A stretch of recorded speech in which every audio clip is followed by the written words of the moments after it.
Anna হঠাৎ করে লক্ষ্য করে যে তার ঘরের ভেতরে জল ঢুকছে।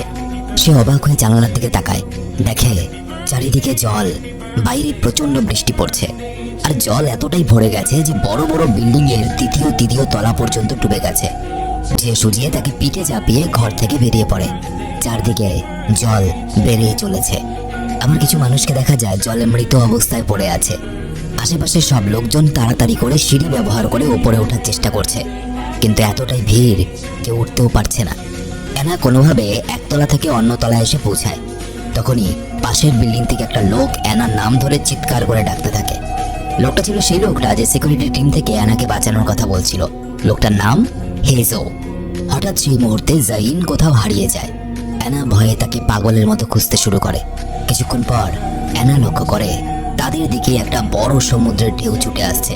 যাই সমুদ্রের ঢেউটা ঝাপটা মেরে অ্যানা এবং আশেপাশের মানুষদেরকে ভাসিয়ে দেয়। মানে এই বিল্ডিং এর এই তলাটাও এবার জলের নিচে।